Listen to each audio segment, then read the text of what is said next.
2 decades after 9/11, the US has left Afghanistan back in the hands of the Taliban.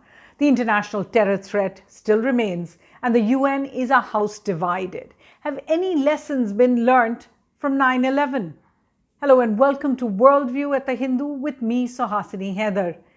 Now, 20 years ago, the entire world came, it seemed, to a crashing halt when two planes, one after another, struck New York's iconic Twin Towers and the Pentagon building in Washington.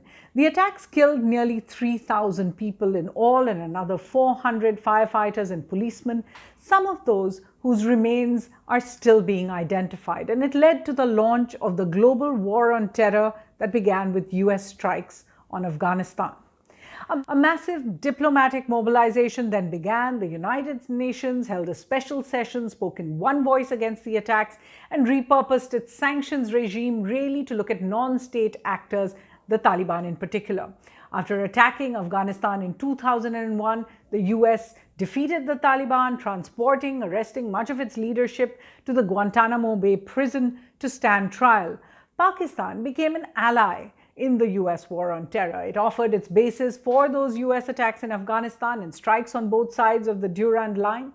Most of those, in fact, who were wanted for planning the 9/11 attacks were arrested or killed in Pakistan, including Osama bin Laden, who was tracked down in 2011 and then killed. For India, that was still recovering at the time from the IC-814 hijacking that went to Kandahar and that faced the parliament attacks. A few months later, there was the hope that the world would finally acknowledge what India had been saying about the Taliban, about terror groups in Afghanistan, and Pakistan's role, particularly in building and then sheltering them. So let's take a look at all that has happened in a sense with a view to what is going on right now in different parts of the world, a then and now look, if you like. First to Afghanistan. In some ways, Afghanistan seems to be back exactly where it was 20 years ago. In other ways, and we'll discuss that, not as much. The proverb attributed to the Taliban once by a Canadian official that if the US had the watches, the Taliban had time, appears to have come true as they really ran out the clock on American motivation to stay inside Afghanistan. As part of a deal with the Taliban that was signed in 2020, the US pulled out its last remaining troops by August 31st, 2021.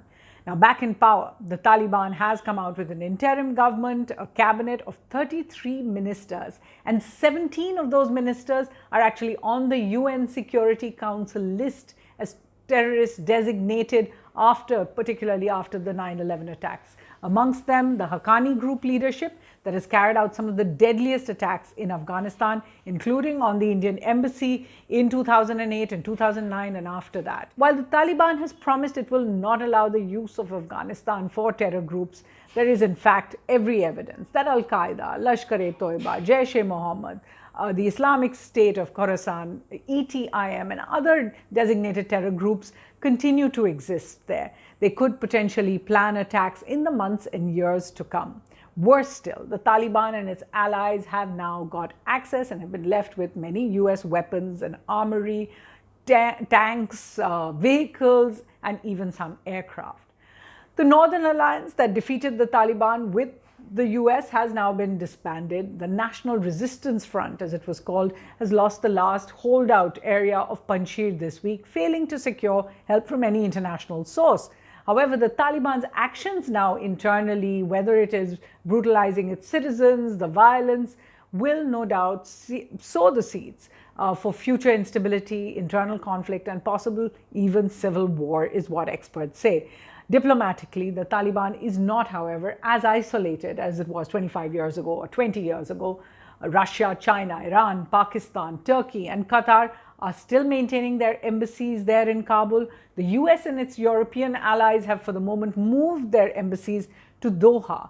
But the Taliban in the last 2 years has engaged many countries directly, including most recently India, even as Russia, China, the US all put together their own differences aside to form the Troika Plus with Pakistan and then negotiate with the Taliban.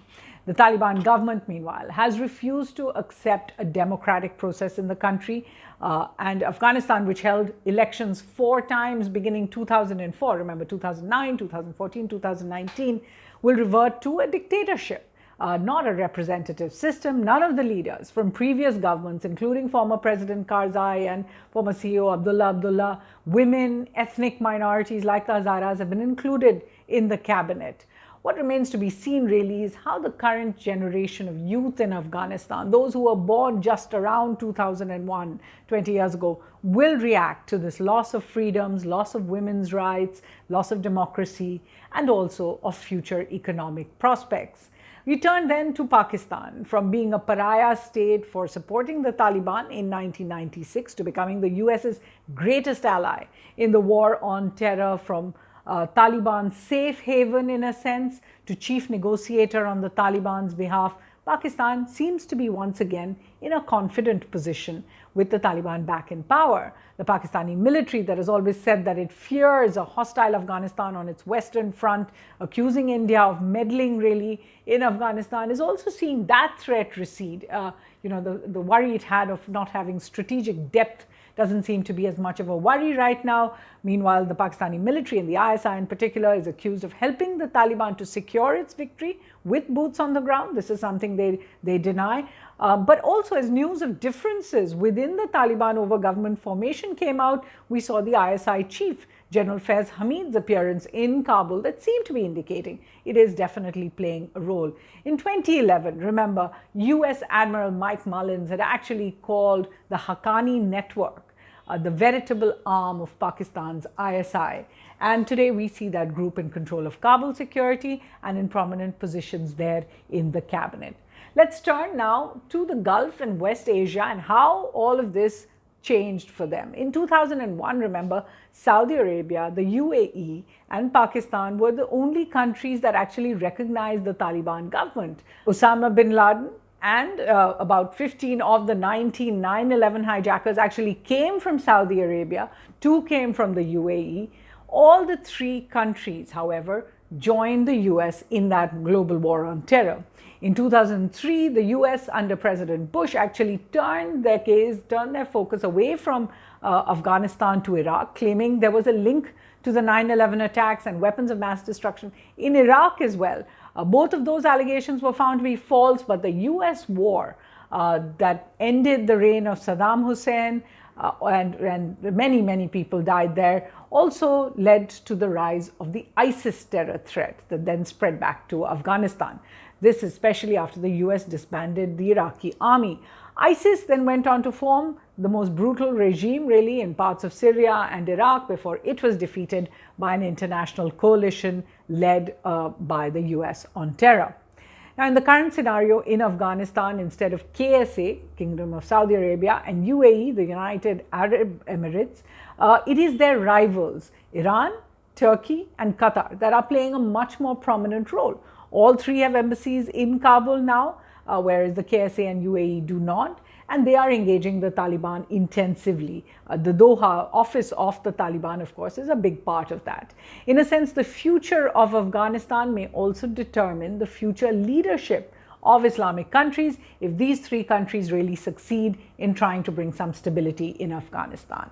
Let's turn then to the US. The US has, of course, left Afghanistan after about 2,400 American soldiers and 50,000 Afghans were killed in that 20-year operation. Along the way, the US's military goals changed from revenge for 9/11 attacks to defeating the Taliban, to catching the Al-Qaeda leadership, promoting democracy in Afghanistan, disabling the terror threat to the United States.